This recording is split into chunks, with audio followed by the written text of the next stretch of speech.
네, 차이나 나옵니다. 오늘은 유한타증권의 김동공 대리와 함께 중국 시황 확인해 보겠습니다. 대리님 안녕하세요. 네, 안녕하세요.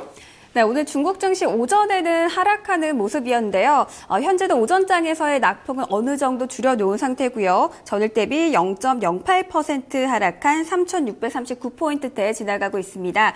오늘 중국 증시 특징으로는 무엇이 있을까요? 네, 오늘 중국 증시 시장을 한번 좀 살펴보신다라고 하면은 그동안에 있었던 박스권 상단으로 작용을 하던 3,650포인트에 대한 저항세를 지금 이기지는 못하고 있는 모습들로 볼 수가 있을 것 같습니다. 일단 거래량을 한번 좀 살펴볼 필요성들이 있을 것 같습니다. 지금 차트를 한번 좀 보시는 것이 좀 좋을 것으로 생각이 되는데요. 지금 현재 지수거 상해 종합지수에 대한 차트를 한번 좀 기술적 흐름을 한번 보신다라고 하면은 그동안 이어져 오던 박스권 상단으로 작용하던 라인대들에 대한 모습들이 있었습니다. 이 라인대들에 대한 모습들을 좀 살펴보신다라고 하면은 그동안 3,650포인트를 지속적으로 넘어가지를 못하고 있는 모습들을 좀 보였었거든요.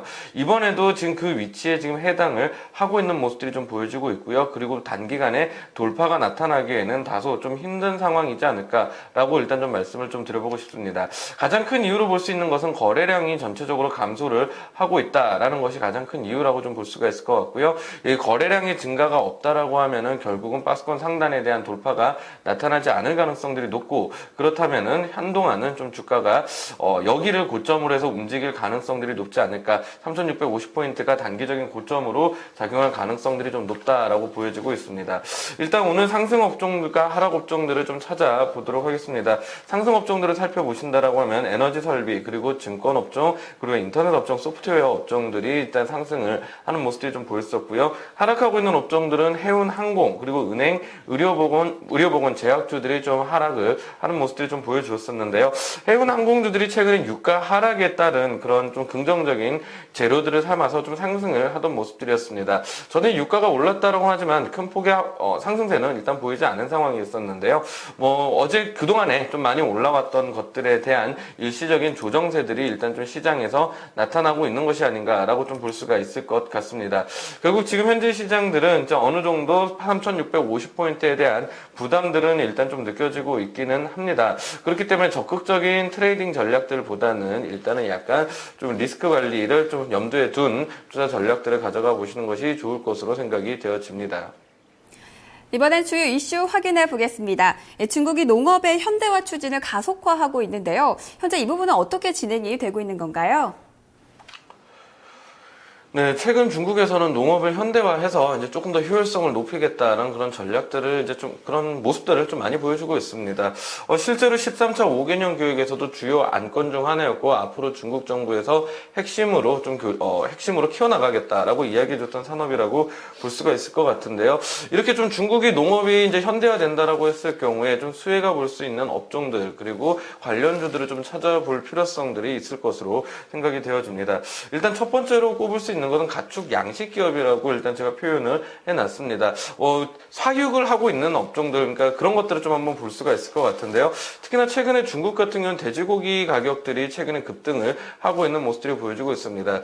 중국에선 돼지고기 가격이 좀 상당히 좀 중요하다라고 좀 말씀을 드려볼 수가 있습니다. 이유가 무엇이냐면요, 중국의 CPI의 대부분을 차지하고 있는 것이 이 돼지고기인데요. 최근에 이 돼지고기 가격들이 상승을 한다는 이야기는 결국 다시 이야기하면은 돼지고기 가격들에 대한 수요가 계속해서 늘어나고 있다라고 볼 수가 있겠죠. 결국 중국에서는 소득 수준이 늘어나기 시작을 하면서 어느 정도 육류 소비에 대한 육류 소비에 대한 선호도가 지금 올라가고 있고, 그것들을 소비할 여력을 갖고 있는 사람들이 점차적으로 증가를 하고 있다라고 보면 될 것 같습니다. 때문에 가축을 사육하고 양식을 하는 기업들에 대한 관심을 일단 좀 가져볼 필요성들이 있을 것 같습니다. 돼지고기 소비량들을 보신다라고 하면은 시간이 지나갈수록 점차적으로 우상향을 하고 있는 모습들이 보여지고 있습니다. 결국은 중국인들에 대한 소득 증대가 결국 돼지고기 가격에 대한 소비로 증가를 하고 있을 것으로 보여지고 있고, 이러한 흐름들이 계속해서 지속이 된다라고 하면은 결국 돼지고기 가격을 양식하고 있는 기업들 같은 경우는 조금 더 수혜를 볼 수가 있을 것으로 보여집니다. 지금 최근에 중국 같은 경우는 그러니까 돼지를 소비하는 두수를 한번 좀 찾아보면은요, 마리수를 찾아보면은 1년에 대략적 6억 마리 정도를 일단 좀 사육을 해서 이제 도축을 해서 공급을 하고 있는 것으로 것으로 좀 보여지고 있는데요. 앞으로 이 두 수는 점차적으로 더 증가를 할 수밖에는 없다라고 보시면 될 것 같습니다. 그리고 두 번째로 볼 수 있는 것이 농촌에 대한 전자상거래를 이제 좀 활발하게 만들어 나가겠다라는 이야기를 해주고 있습니다. 사실 중국에서 가장 큰 사회적인 문제 중 하나가 무엇이냐면 도시와 그리고 농민 간의 도농 간의 소득 격차가 좀 상당히 좀 많이 벌어져 있다는 것입니다.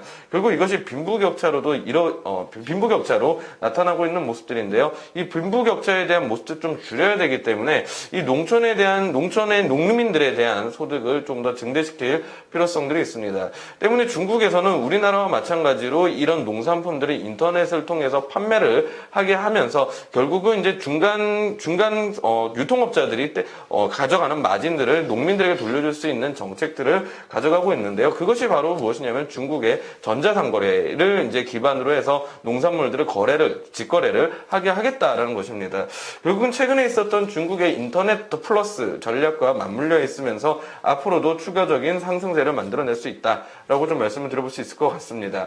자, 그리고 마지막으로 말씀드릴 수 있는 건 스마트 농업 시대가 개막이 되고 있고 그것들에 대한 노력들을 하겠다라는 이야기를 보여주고 있는데요. 결국 사물 인터넷 기술을 기반으로 해서 효율적인 농업 생산들을 보여주겠다라는 것으로 하나의 골자를 볼 수가 있을 것 같습니다. 최근에 중국 같은 경우는 인건비가 상당히 좀 많이 증가를 하고 있습니다. 농촌에 있는 농민들에 대한 소작농들에 대한 이런 좀 인건비는 비교적 낮은 수준이기는 합니다만 이 인건비들 역시 증가를 하면서 결국은 이제 좀 재료비가 일단 좀 많이 늘어나고 있는 모습들을 좀 보여주고 있는 상황이거든요. 결국은 약간 기계화에 대한 그리고 자동화에 대한 수요는 앞으로도 늘어날 수밖에 없고 이러한 수요들은 앞으로도 계속해서 늘어날 수밖에 없다고 보여지고 있습니다. 때문에 이런 관련주 방금 말씀드렸던 이 세 가지 관련주들에 대한 관심을 가져볼 필요성들이 있을 것 같은데요. 스마트 농업화를 위해서 자동화 그리고 기계화를 위한 제일 트랙터와 그리고 가축 양식을 하기 위한 목초지를 갖고 있는 감축 아성실업 그리고 화풍 목업과 같은 종목들에 대한 관심을 가지고 지속적인 접근들을 해봐야 될 필요성들이 있지 않을까라고 생각이 되어집니다. 네, 또 중국의 중앙경제공작회의가 21일 어제 베이징에서 폐막을 했는데요. 어떤 논의가 이루어졌는지 전해주시죠. 네, 이번에 어제자로 이제 마감이 됐습니다. 결국 중앙경제공작회의가 이제 마감을 했는데요. 이제 나왔던 내용들을 좀 살펴본다라고 하면 결국 구조적인 개혁에 일단 포커스를 맞춰서 앞으로의 이런 몇 가지 내용들에 대해서 개혁을 해나가겠다라는 이야기를 해놨었습니다. 그 몇 가지 내용들에 대한 이야기를 좀 드려보려고 합니다. 일단 첫 번째로 말씀을 드릴 내용은 과잉 공급 산업에 대한 구조조정을 하겠다라고 이야기를 하고 있는데요. 사실 중국 같은 경우는 지난 10년 동안 세계 공장으로서의 역할들을 충실하게 이행을 하는 모습들을 보였었습니다. 이 세계 공장으로서의 역할들을 이행을 하면서 나왔던 문제점들이 하나가 무엇이었냐면은 성장 위주에 대한 정책들을 펼치는 중에서 수요를 생각하지 않고요. 무조건적인 공급만을 해내는 모습들이 보였었습니다. 그것들이 결국은 재고로 쌓이게 되었었고 그 재고를 유지하는 데 또 다른 비용들이 들게 되었습니다. 그리고 그 재고들이 결국은 이제 그 제품들에 대한 가격들을 떨어뜨리면서 덤핑을 하게 되는 효과들을 만들어내면서 지금 기존에 잘 운영되고 있던 기업들 역시도 위기에 빠뜨리게 되는 역할들을 하고 있었던 것이 지금 현재 중국의 공장으로서의 이 산업에 대한 그 현 주소라고 좀 볼 수가 있을 것 같습니다. 여기에 대해서 지속적으로 공급 조절을 하겠다라는 이야기를 이번 경제공작회의에서 주요 안건으로 내세우는 모습들을 좀 보여주었었습니다. 그리고 두 번째로 볼 수 있는 내용들은 무엇이냐면은 그림을 한번 좀 보면서 설명을 좀 드려보도록 할 텐데요. 중국의 부동산 재고가 최근 들어 조금 많이 쌓이고 있었습니다. 그 부동산 재고를 해소를 하겠다라는 이야기를 해주는 모습들이 보였습니다. 지금 보시면은 1선 도시, 2선 도시, 그리고 3선 도시, 4선 도시까지의 부동산 재고를 제가 표시를 해놨는데요. 1선 도시와 2선 도시는 사실상 크게 영향들을 받을 만한 요인들은 아닌 것 같습니다. 다만 문제점은 무엇이냐면 중소형 도시로 분류를 할 수 있는 3선 도시와 4선 도시의 부동산 재고량들이 만만치 않게 있다라는 것들이 문제점입니다. 중국에는 이제 이 도시와 농민 간의 도시 인구와 농민 인구 간의 빈부격차가 있다는 말씀들을 좀 드렸었는데 역시나 지금 중소도시와 그리고 대도시와 간의 빈부격차들이 문제도 여전히 있는 것으로 보여지고 있습니다. 이 부동산 재고가 늘어난다라고 해버리면은 결국 집값 하락을 결국 불러올 수밖에는 없겠죠. 그렇다라고 하면 중국 국민들이 가장 큰 재산 목록 1호라고 볼 수 있는 부동산 가격에 대한 하락은 결국 소비에 대한 약화로 이어질 수밖에 없습니다. 지금 1선 도시와 2선 도시에서는 소득 증가와 부동산 가격 모두 다 문제가 없는 상황이지만 3선 도시와 4선 도시에서는 이러한 문제점들이 다소 발견이 되고 있는 상황이다라고 보면 될 것 같은데요. 그러한 흐름들을 해결을 하기 위한 노력들을 앞으로 할 것이다라는 이야기를 하고 있는 거고요. 거기에 대한 대응 전략으로 지금 주택 가구의 대출 자금을 다변화하겠다는 이야기들을 하면서 이러한 모습들을 가져가고 있으니까 한번 부동산 가격, 부동산 주식들에 대한 관심들 역시도 한번 가져보시면 좋을 것으로 생각이 되어집니다. 이번에는 후강통 유망주 확인해 보겠습니다. 오늘 유한타증권에서는 어떤 종목을 후강통 유망주로 보고 있나요? 네, 중청력 홀딩스를 일단 좀 준비를 했습니다. 중국 3대 여행사 중 하나라고 일단 좀 말씀을 좀 드려볼 수가 있는 기업입니다. 최근에 우리나라도 중국 관광객들이 많이 들어오는 모습들을 좀 확인을 해 보실 수가 있으실 것 같은데요. 중국에서는 해외여행들을 다니고 있는 인구가 지금 중국 전체 인구의 1%에 불과하다라고 좀 보시면 될 것 같습니다. 소득 수준의 증대와 함께 이런 모습들은 지속적으로 늘어날 것으로 생각이 되고 있고요. 그리고 앞으로 내년 초에 상하이 디즈니랜드가 개장이 될 것으로 보여지고 있는데 이 중청력 홀딩스가 갖고 있는 관광단지에서 상해 디즈니랜드까지의 거리가 차로 2시간 정도 거리가 불과하다라고 합니다. 결국은 중국의 소득이 증가를 하면서 결국 여행사들에 대한 수혜가 예상이 되고 있고 상해 디즈니랜드 개장에 따른 수혜 역시도 동산을 누려볼 수가 있는 상황이기 때문에 중청력 홀딩스에 대한 관심을 가져보시면 좋을 것으로 보여집니다. 네, 중국 증시 마감 30여 분 남겨두고 있습니다. 앞으로 어떤 부분을 확인해 보는 게 좋을까요?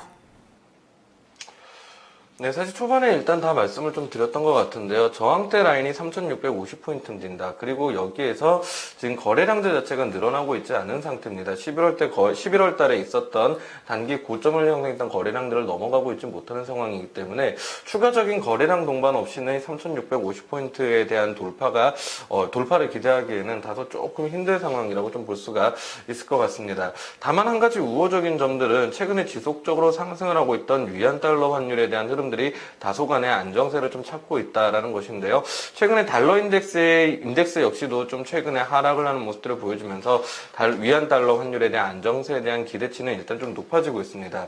추가적인 위안 달러의 안정화가 이루어진다라고 하면은 증시에 대한 안정화로 그것이 그대로 전이가 될 수 있는 상황이기 때문에 환율에 대한 관심을 일단 가져보시는 게 좀 좋을 것 같고요. 환율이 안정화가 되지 않는다라고 하면은 결국은 지금 3,650포인트에 대한 돌파가 그렇게 쉽지만은 않다. 때문에 약간의 리스크 관리를 조금 염두에 둔 투자 전략들이 필요하다라고 이야기를 드려볼 수가 있을 것 같습니다. 일단 어제 중국 경제공작회의가 마무리됐다는 이야기를 드렸었는데 또 다른 이제 전인대 상임위원회가 어제부터 해서 27일까지 개최될 예정입니다. 여기서 나오는 재료들에 대한 모멘텀들을 확인을 하면서 앞으로의 투자 전략들까지도 한번 잘 짜나가 보시기를 추천을 드려보도록 하겠습니다. 대리님 오늘 말씀 고맙습니다. 네, 감사합니다. 네, 유한타증권의 김동공 대리와 함께 중국 시황 확인해 봤습니다.